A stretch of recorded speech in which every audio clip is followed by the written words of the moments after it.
caricaturista, quase que eu não saio. Alguém sabe o que é? Hã? Alguém que faz caricatura, correto? Né? Eu usei o exemplo, não vou usar o exemplo de ninguém, não, vou usar o meu exemplo. Foi a mesma coisa que eu falei nos lugares, tá bom? Se a pessoa, se vê um desenhista me pintar, um caricaturista vem me pintar, como é que ele vai me fazer? Vai botar um orelhão, já tem, né? Um narigão, um queixão, e aí vai fazer aquela figura bem engraçada de mim, né? Aí quando você olha para a figura, você acha engraçado, né? Porque é engraçado, os camaradas fazem assim. Mas eu não vou falar só dele, não. Tem um outro cara, que ele é um pintor moderno. Pintor moderno. Já viram aquelas artes modernas? O cara pega uma tinta e borra na parede. Pá! Borra na parede e ele te convence que aquilo é, sei lá, uma pessoa. Não tem nada naquele quadro, mas você está vendo? É uma pessoa, olha o cabelo dela. Olha que ele está andando por uma estrada florida. E aí você fica olhando 2 horas para aquele negócio. Você, onde é que está aquela pessoa? E ele começa a falar de uma forma tal que você se convence daquilo, né? Que é verdade. Caramba, é uma pessoa mesmo, eu estou vendo até uns passarinhos voando. Não tem nada no quadro, é só um borrão. Tá, ok? Mas tem aquele artista também que ele gosta de detalhar as coisas. Ele faz com perfeição. Quando ele desenha uma paisagem, ele procura fazer o mais belo possível, o mais parecido possível com aquilo que ele está vendo. A minha pergunta é, se o pincel estivesse na sua mão e Jesus estivesse do seu lado, como que você o pintaria? Você faria ele engraçadinho? Porque a palavra dele é dura? E às vezes a gente não quer ouvir o que ele está falando? É melhor fazer um Jesus engraçado, né? Ele fala assim, como da minha carne e do meu sangue. Aí você, não, comer da minha carne, comer da carne e beber do sangue de Jesus? Não. Calma aí, Jesus, eu vou melhorar a tua palavra, entendeu? E aí começa a enfeitar Jesus. Aí, ao invés de botar a coroa de espinho, bota a coroa de flores na sua cabeça. E ao invés de fazer com que ele morra numa cruz, ao invés de fazer que ele morra numa cruz, deita ele como se fosse uma Branca de Neve, deitado num caixão florido. Porque fica melhor de ver. Ou você é aquele pintor que pinta Jesus, mas não sabe nem quem é ele. Ele está do teu lado, mas você não está nem aí. Você faz um borrão e diz, é Jesus. E você consegue convencer para todo mundo que aquilo é Jesus. E você diz, não, é Jesus. Olha o que ele está fazendo, está saindo raios e fogos da mão dele. Mas é um borrão. Ou você é aquele que tenta detalhar, tenta copiar, tenta fazer como ele é. Quem é você? Quem é você? Como você tem pintado Jesus? E não estou falando para fazer uma imagem de Jesus, não. Faz agora. Você, se você fosse o pincel, se você fosse a tela, se você tivesse que copiar Jesus, se você tivesse que ser como Jesus, quem seria você? Quem seria eu? O Jesus da plateia? O Jesus dos holofotes? O Jesus que arrasta multidões para o seu mundo pop? O Jesus que não está nem aí para nada, sirva ele ou me sirva como quiser. Quem é você? Qual é a imagem que você quer passar de Jesus? Aproveitando uma criança que foi apresentada a Deus, como que você quer passar Jesus para o seu filho? De que forma? Essa palavra tocou no meu coração, que eu falo assim, meu Deus do céu, eu não sou nem um pouco parecido com ele. O que eu tenho feito não tem transparecido Jesus de forma nenhuma. Deve ser uma preocupação nossa. Abre comigo em Ezequiel, capítulo 33. Nós vamos ler a partir do versículo 30. Diz assim a palavra de Deus. Quanto a ti, ó filho do homem, os filhos do teu povo falam de ti junto às paredes e nas portas das casas, e falam um com o outro. cada um a seu irmão, dizendo: vinde, peço-vos e ouvi qual seja a palavra que procede de Deus. Olha o versículo 30. Estão indo ao profeta. Esse homem era um sacerdote que profetizou, Ezequiel. E eles estão falando assim: gente, vamos lá, vamos ouvir o profeta, vamos ouvir o sacerdote que está profetizando. Versículo 31.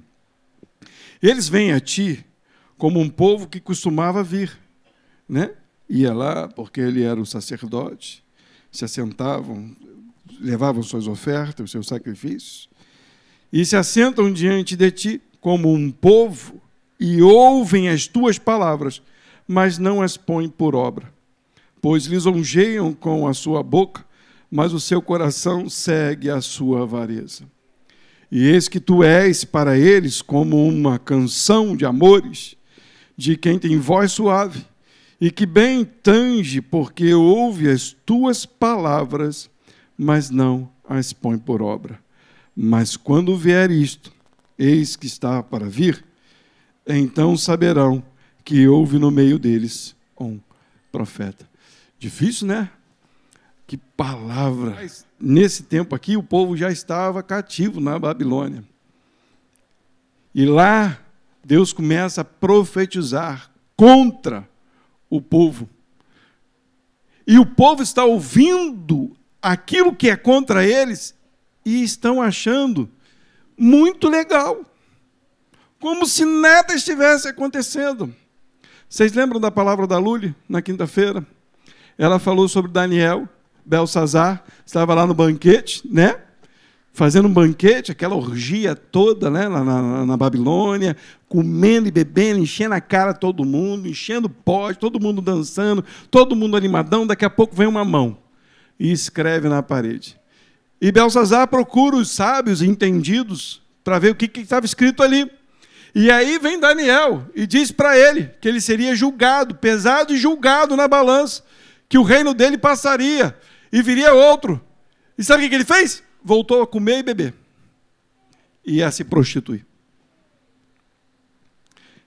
Zedequias, hoje a gente estava ouvindo uma pregação do Hernandes Dias Lopes, e o rei Zedequias recebe uma palavra do profeta Isaías: Ezequias, você vai morrer, põe tua casa em ordem, tu vai morrer.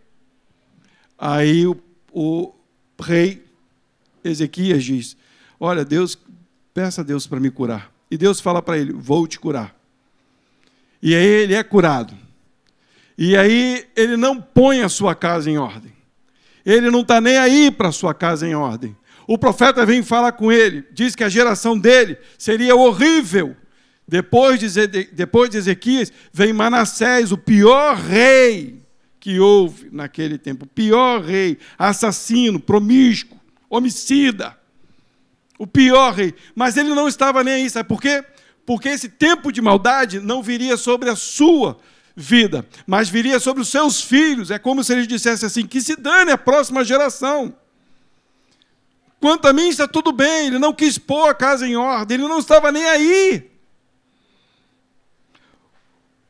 Vocês lembram da história de Jó? A história de Jó é sensacional. Jó está na sua miséria, depois de perder tudo, vem 3 amigos falar com Jó. Conhecedores, entendidos, falam de coisas lindas. Leia a história de Jó. Quando você ouve eles falando, esses homens estão falando de Deus, mas eles estão falando contra Jó. Estão dizendo que Jó pecou, estão dizendo que Jó adulterou, que Jó roubou. Eles não santificaram o nome do Senhor, não glorificaram o nome de Deus, falaram como se conhecesse a um Deus que para eles, de verdade, era estranho. Simplesmente porque achavam, porque olharam para a miséria do seu amigo. Quem é você? Quem sou eu? Como que a gente tem pintado Jesus? Na verdade, não é pintado não. Como nós temos sido imitadores de Cristo. Como? De que forma nós temos imitado Jesus? De que forma? Você tem coragem de ser envergonhado pelo Evangelho? Ou é mais fácil andar como todo mundo anda? e depois dizer, não, eu sou evangélico. Ou dizer, como um patrão meu dizia, eu sou evangélico. Evangélico.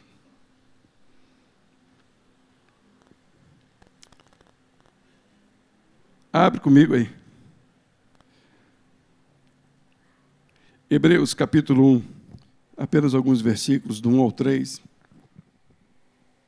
Diz assim, havendo Deus antigamente falado de muitas vezes, de muitas maneiras aos pais, pelos profetas, a nós falou-nos nestes últimos dias pelo Filho, Jesus, a quem constituiu herdeiro de tudo, por quem fez também o mundo, o qual, sendo o resplendor da glória, a expressa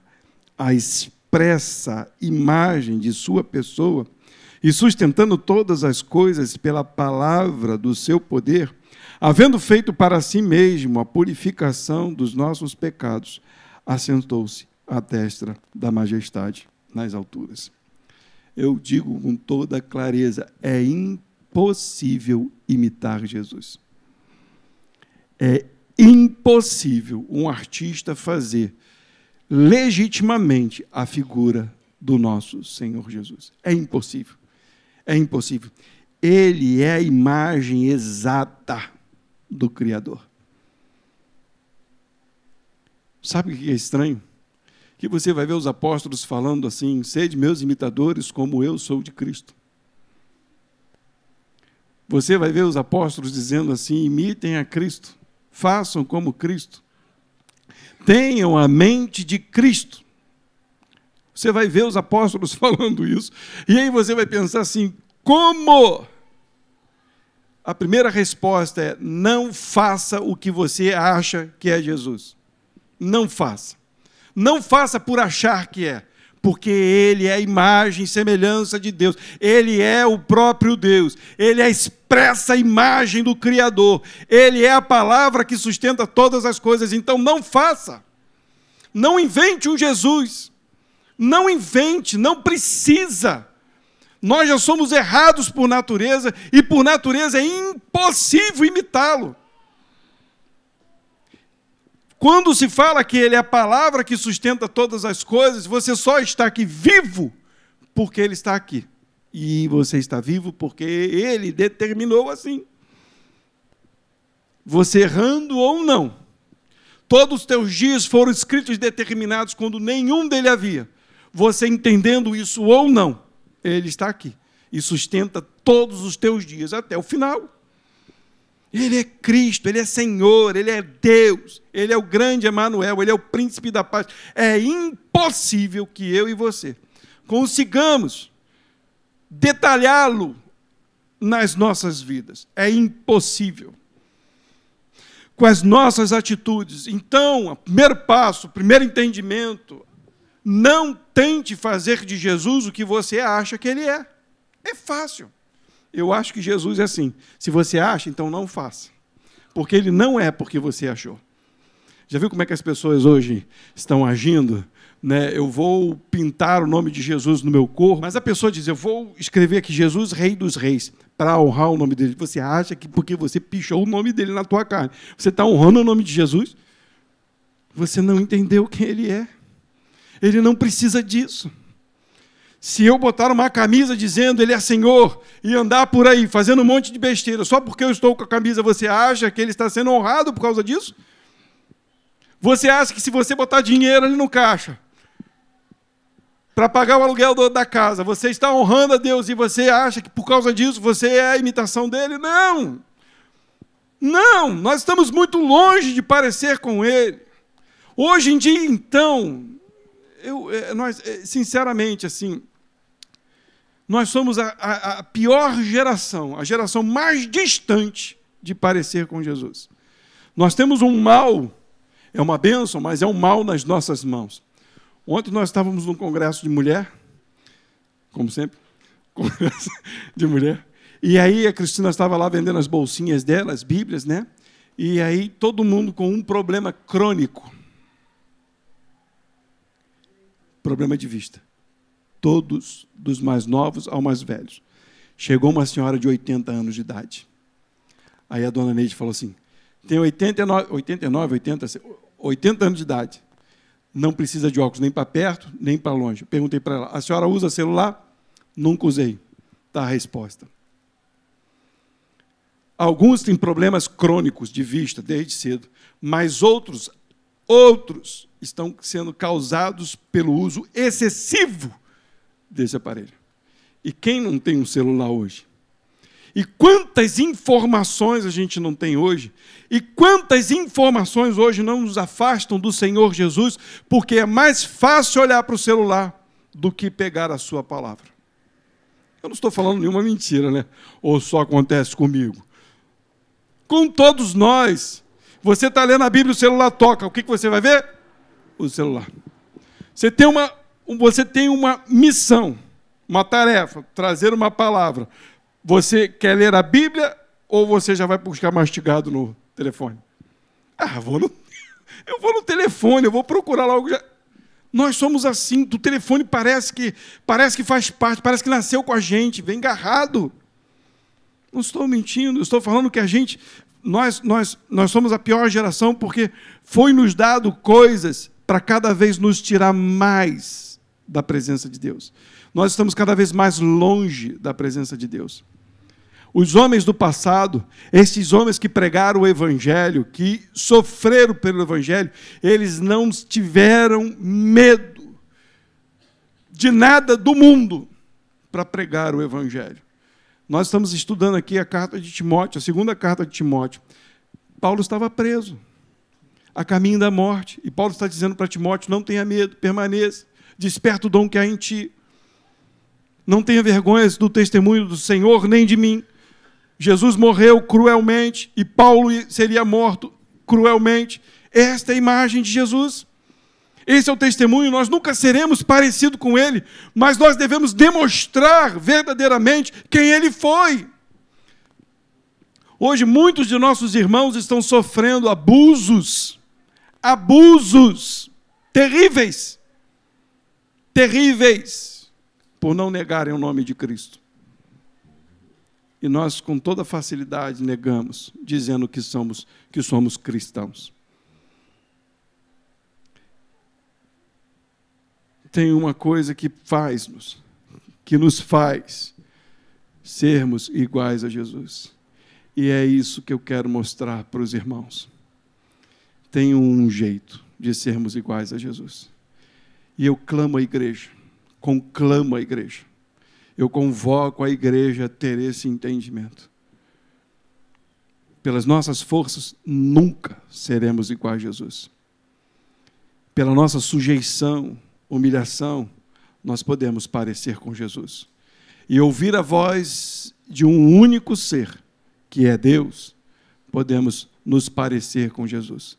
Abra sua Bíblia em Romanos capítulo 8. Vamos ler alguns versículos deste texto. Olha o que diz aí. Portanto, agora, nenhuma condenação há para os que estão em Cristo Jesus, que não andam segundo... Igreja? Que não andam segundo? Tá bom. Só para ver se vocês estão aqui. Mas segundo não andam segundo a carne, mas andam segundo o Espírito. Esse Espírito está com letra? Quem é esse Espírito? Ele está dizendo, deixa a sua carne, deixa o seu eu. Para de querer pintar Jesus do jeito que você acha que é. Para de achar que Jesus é o que você acha que é. Hoje em dia todo mundo ouve a Deus. Hoje em dia está difícil de conversar porque todo mundo tem a sua convicção. Todos. Brasileiro, então, todo brasileiro é evangélico. Tem evangélico macumbeiro, tem evangélico espírita, evangélico católico. Todos são evangélicos. Todos conhecem as músicas, todos conhecem as orações, todos conhecem os jargões evangélicos, gospeus e aquelas coisas todas. Todos conhecem, todos. E quando você vai argumentar, todo mundo conhece a Bíblia. Todo mundo sabe uma história, todo mundo. Todos. Entra numa balada. Eu não entro. Mas entra numa balada, você que gosta. Não sei, aqui acho que não tem ninguém. Mas entra num lugar ruim e conversa com as pessoas sobre o Evangelho. Vai aqui fora. Conversa com esses meninos aqui, que estão na boca aqui armados. Conversa com eles. Eles sabem jargões evangélicos e muitos deles oram para ir para o crime. Conversa. Todo mundo sabe. Mas existe uma única razão e um único jeito de ser parecido com Jesus: negar a sua carne. Deixar a sua carne. Se humilhar diante de Deus para que o Espírito de Deus conduza a sua vida. Está escrito. Ele diz assim, o versículo 8, ele vai falar assim: porque a lei do Espírito de vida em Cristo Jesus me livrou da lei do pecado e da morte. O Espírito Santo que habita em você, que te selou para o dia da salvação, é que te livrou do pecado, da morte. Não foi você, não foi a sua escolha. Olha, eu quero Jesus porque agora eu vou para o céu. Não, se o Espírito de Deus não estiver em você, não tem como ouvir a voz de Deus, não tem como seguir o caminho de Cristo. Versículo 3 diz assim: portanto, que era impossível a lei, visto que estava enferma pela carne. Entende esse versículo? O começo dele está dizendo assim: existe uma lei, não peque, não adultere, não roube, honra teu pai e tua mãe, não adultere. E está lá, você olha para aquilo lá, mas você mentiu, você desonrou o pai, você desonrou a mãe. Então, por causa do pecado, da carne, nós não conseguimos cumprir a lei. É impossível que eu imite Jesus, porque a lei é boa, a lei é Cristo. Cristo é a lei. Eu olho para a lei e digo: é perfeito, é lindo, é maravilhoso. Ele é. E aí, tenta ser igual a ele. Não consegue, não tem como, é impossível. Por quê? Por causa do pecado. E ele fala, como estava enferma, pela carne, Deus enviou o seu Filho em semelhança de carne, do pecado, pelo pecado, condenou o pecado na carne. Então Jesus veio e aí pegou o pecado, o meu e o seu, e aí condenou o pecado. E o Espírito de vida nos deu vida, porque habitou em nós. Aí versículo 4 diz assim: para que a justiça da lei se cumprisse em nós, que não andamos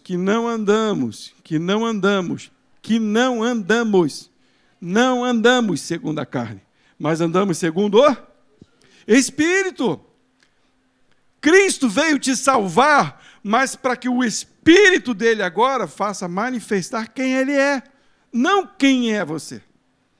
Versículo 5 diz assim: porque os que são segundo a carne inclinam-se para as coisas da carne, mas os que são do Espírito, para as coisas do Espírito.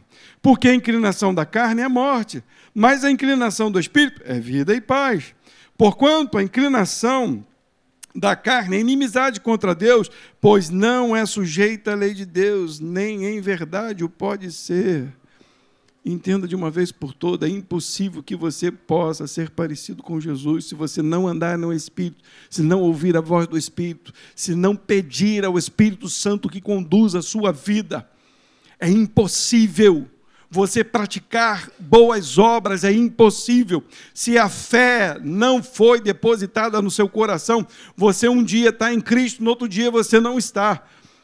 E é impossível que aquele que um dia está em Cristo, outro dia não está, seja de Cristo.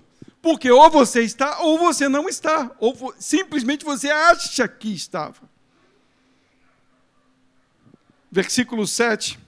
Porquanto a inclinação da carne é inimizade contra Deus, pois não é sujeita à lei de Deus, nem em verdade o pode ser. Portanto, os que estão na carne, de uma vez por toda, não podem agradar a Deus. Eu e vocês, meus irmãos, precisamos entender que essa palavra alcance nosso coração. Versículo 9. Vós, porém, não estáis na carne, mas no Espírito, se é que o Espírito de Deus habita em vós. Mas se alguém não tem o Espírito de Cristo, esse tal não é dele. Existe um erro muito grande, e as pessoas acham que por elas vir à igreja, elas são salvas. Salvação não tem nada a ver com vir à igreja. Tem gente que acha que porque se batizou é salvo. O batismo é para dizer ao mundo que agora eu sirvo a Deus. Mas o batismo não te salva. Molhar com a água desse mundo, comer pão da ceia, beber o suco de uva da ceia, não salva ninguém. São coisas daqui, são terrenas, são coisas para mostrar algo maior. Por isso que ele está dizendo para nós que nós não podemos, mas se nós temos o Espírito de Cristo, já não somos mais nós que devemos atuar, mas sim Ele deve atuar por nós. Devemos fazer com que a nossa carne morra todos os dias. Humilhar a nossa carne é dizer, não, não é assim, o meu Cristo não é assim. Ouvir a voz dele, segundo o que ele quer, não segundo o que eu quero. Os homens, volto a dizer do passado, eles entenderam isso. O Espírito veio sobre eles, e aí, como diz Paulo, agora não sou mais eu quem vivo, Cristo vive em mim. Quer ser um imitador de Jesus? Tem que ser como Paulo. Não sou eu mais quem vivo, mas Cristo vive em mim. Versículo 10, e diz, e se Cristo está em vós, o corpo, na verdade, está morto por causa do pecado, mas o Espírito vive por causa da justiça. Se o Espírito de Deus está em nós, o corpo, na verdade, tem que estar morto. Tem que estar morto. Esta é a oração que eu faço todos os dias, e esta é a oração que você deve fazer todos os dias. Deus, eu preciso matar a minha carne, porque eu quero ser parecido contigo. Eu quero que a manifestação do teu Espírito seja vista pelas pessoas, não eu. Como disse o nosso irmão João Batista, disse que eu morra, que eu diminua e que ele cresça. As pessoas seguiam Jesus, seguiam João, mas aí começaram a ver Jesus, começaram a deixar de seguir João para seguir Jesus. E aí vieram falar, olha, está todo mundo indo para Jesus. Importa que ele cresça. A gente não, parece que a gente quer seguidores para nós. Ouçam, vejam o que eu estou fazendo, olha como eu estou fazendo, olha como eu tenho conhecimento, olha como eu tenho entendimento, olha como eu canto, olha como eu faço, olha como eu rio. Mas cadê Jesus em nós? Olha o meu time, olha o que eu assisto. Né? Agora a gente coloca tudo no Face, no Instagram, né? Eu assisto tudo, vejo tudo, olha as minhas programações, olha... Gente, não estou falando nada que não se possa colocar coisas boas no Facebook, nem no Instagram, mas tenha um entendimento.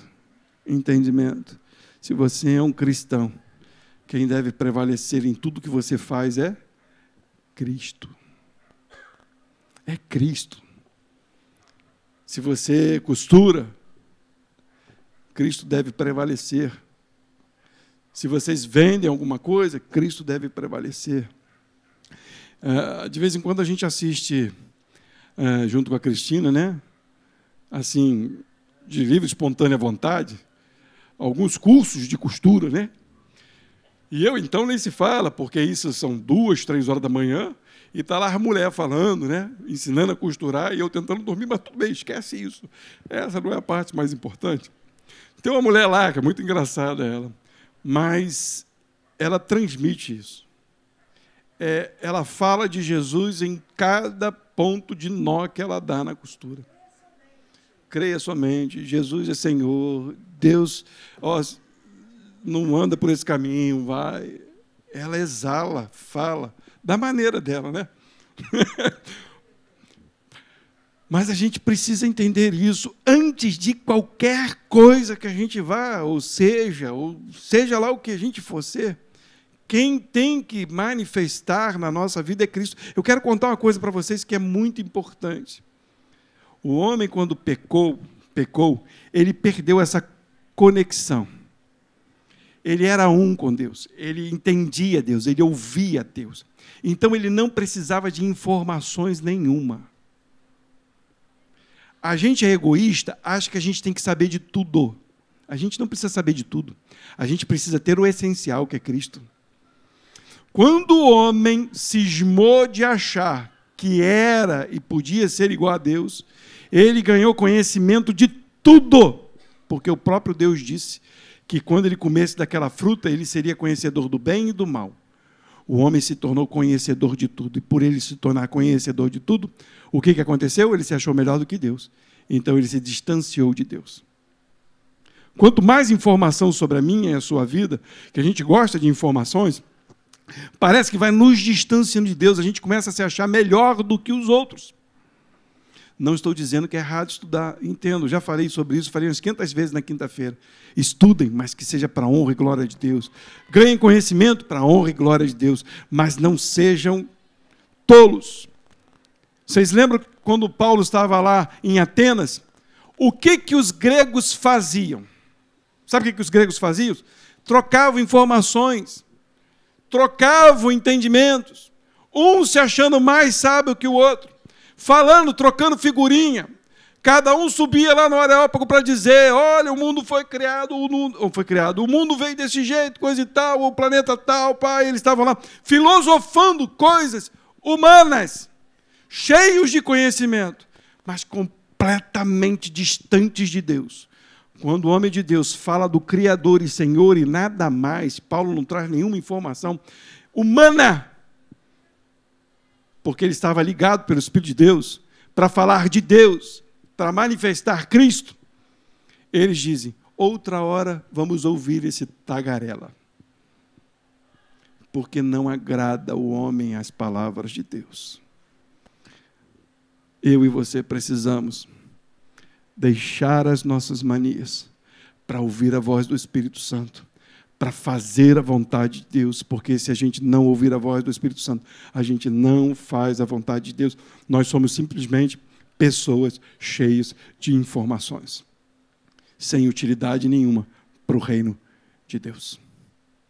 Mas o que Deus quer para mim e para a tua vida? Que a gente venha ouvir, que o Espírito Santo venha sobre as nossas vidas, e eu espero, em nome de Jesus, que esteja sobre a vida dos irmãos, porque a Bíblia declara que aquele que não tem o Espírito de Deus não é de Deus. Ter o Espírito Santo de Deus não é falar em línguas, não é profetizar, não é, porque muitos não têm o Espírito de Deus e fazem tudo isso, e ainda expulsam demônios, porque diz que lá no final, quando o Senhor perguntar quem são eles, aliás, quando eles chegarem para Jesus querendo entrar, vai dizer assim, eu nem conheço vocês. E eles fizeram tudo isso, mas só estava fora, não estava dentro. Muitos são chamados, poucos escolhidos. Quem é você? Quem é você? Se o Espírito de Deus está em você, você é filho de Deus. Se o Espírito de Deus não está em você, sinta em falar, você não é filho de Deus. O Filho de Deus quer ser parecido com o Pai, quer ser parecido com Jesus. Hoje o que nós vamos buscar é isso. Esse ano que vai entrar, o que nós vamos buscar é isso. Sermos parecidos com Jesus. Para terminar, Jó, capítulo 42, a partir do versículo 1. Esse é um entendimento muito bom, que eu e você precisamos ter. Jó chega no momento em que ele quer dialogar com Deus. Ele não entende as coisas que vieram sobre a vida dele. Vieram muitos males sobre a vida dele. E os amigos acusando eles. E Jó tem a consciência de que ele não praticou nada de errado. Jó tinha muita informação de Deus, Jó tinha conhecimento de Deus, Jó conhecia a liturgia, conhecia a letra. E aí Deus se manifesta para Jó. Quando Deus se manifesta para Jó, Deus não acalenta Jó e nem responde às perguntas de Jó. Deus não tem a necessidade nenhuma de te responder quanto aos teus problemas. Nenhuma. Deus faz outras perguntas para Jó. E no final de todas as perguntas que Deus faz para Jó, Deus fala, Jó responde. Então respondeu Jó ao Senhor, dizendo, bem sei que tudo podes, e que nenhum dos teus propósitos podem ser impedidos. Quem é este que sem conhecimento encobre o conselho? Por isso relatei ou falei o que não entendia, coisa que para mim eram inescrutáveis, sem entendimento. Falei demais, abri a boca de montão sem necessidade, e que eu não entendia. Escuta-me, pois, e eu falarei. Aí você pensa assim, agora Jó vai apontar o dedo. Aí ele diz, eu te perguntarei e tu me ensinarás. Olha a diferença. Jó no começo está falando assim, eu quero falar contigo, eu vou mostrar a minha causa, eu vou mostrar que eu não fiz nada de errado, e o Senhor vai ver que eu estou certo. E aí, quando Deus responde a Jó, Jó agora fala assim, eu vou ficar quieto, falei besteira, agora quando eu te perguntar, o Senhor vai me ensinar. Mudou o discurso de Jó. Com ouvidos dos meus ouvidos ouvi, mas agora te veem os meus olhos. Olha a diferença. Entenderam o que aconteceu? Ele tinha a informação de Deus, mas ele não via Deus, ele não conhecia Deus. Ele imitava Jesus de uma forma que ele achava que era certo. Mas quando Deus se apresentou a ele, ele agora disse, eu não posso, só o Senhor pode, me ensina. Essa é a função do Espírito Santo. Quando o Espírito Santo está em nós, ele nos mostra quem é Jesus. Quando o Espírito Santo está em nós, ele nos diz o que a gente deve ou não fazer. Quando o Espírito Santo está em nós, ele vai dizer que a forma com que a gente está andando é ou não a certa de estar diante das pessoas para mostrar Jesus. Para que a gente chegue a esse entendimento todos os dias. Antigamente, eu ouvia, mas agora eu vejo. Que essa seja uma resposta do teu coração e do meu coração. Antes eu achava que te conhecia, Deus, mas agora os meus olhos te veem. Todos os dias, porque a gente nunca vai conhecer Ele por completo.